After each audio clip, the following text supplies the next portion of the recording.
When you hear the name Adolf Hitler, you probably think of immense, world-shattering power. But before he was the Führer, before he was a dictator, he was a nobody, just a failed artist, a drifter really in Vienna. So the question is, how on earth did that guy become one of the most terrifying figures in all of human history? I mean, what was the spark?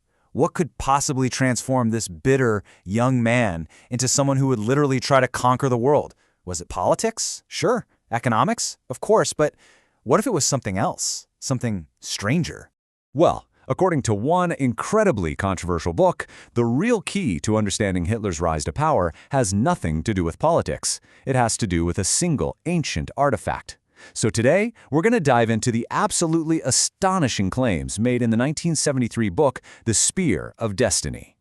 To really get this story, you have to go back in time with me.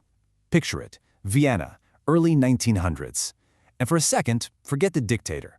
Just picture a young man who is completely on the verge of despair. He's just been rejected again by the Academy of Fine Arts. All his grand plans for architecture, the things he thinks are just brilliant, nobody's ever going to see them. He's broke, living in basically a homeless shelter, friendless, and right on the edge of just giving up. The book calls him a man alone. And in this moment of total crisis, he's shivering in the rain, he literally rips up his sketchbook and just looks for a place to get out of the cold.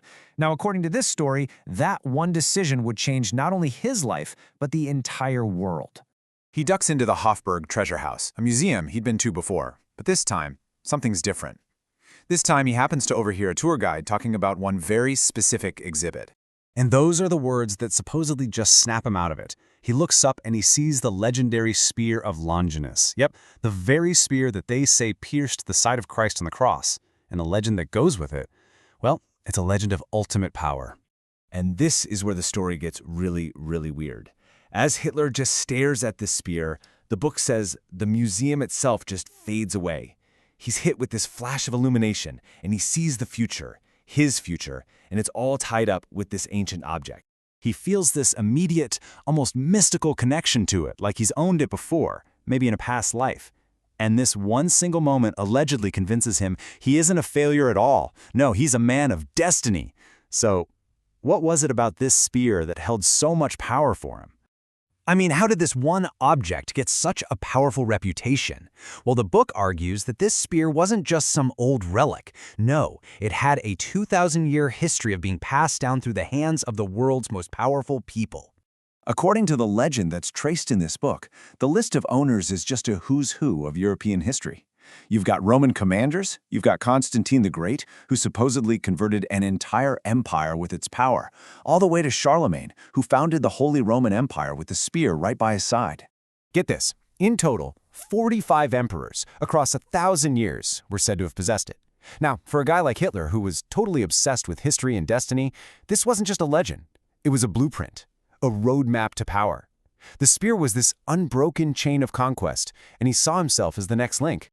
But here's the catch. The legend was very clear. The spear could be used for good or for evil. And so, according to the book, Hitler had a choice to make.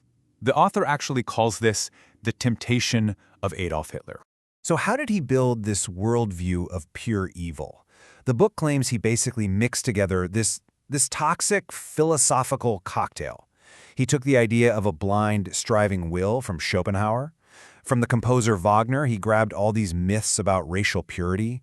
But most critically, from Nietzsche, he twisted the idea of the Superman, a being who could create his own morality, beyond good and evil. And all of this leads to a supposed final choice. Standing in front of the spear again, he doesn't see some benevolent angel. He sees what the book describes as the hovering form of the Superman. And right then and there, he makes a vow. He chooses evil. He offers his very soul to become a vessel for this will to power. Okay, I know what you might be thinking. This all sounds like a wild fantasy novel, right? How could anyone possibly know what was going on inside Hitler's head during those lonely formative years?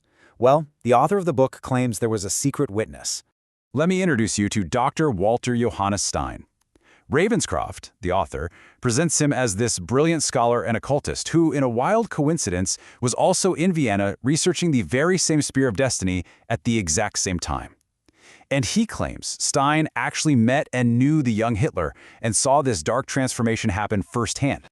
So the story goes like this. Stein's research leads him to some dusty old bookshop, and there he finds this tattered old copy of the Grail legend, Parzival. But this copy is filled with handwritten notes in the margins, and Stein quickly realizes he's reading the thoughts of someone who knows a lot about the occult, but with this terrifyingly hateful twist. This right here is the supposed proof that Stein found, what the book literally calls the footnotes of Satan. A note scrawled in the margins that reveals a mind twisting a spiritual quest into a horrific racial crusade. And the book claims that handwriting belonged to none other than Adolf Hitler himself. And that, really, is the core of this whole incredible story. Was the Spear of Destiny some genuine, magical object that actually set Hitler on his path? Or was it just a legend that he grabbed onto, a psychological tool he used to build his own sense of destiny and justify his monstrous plans? The book makes its case, but in the end, that's a question we're all left to ponder.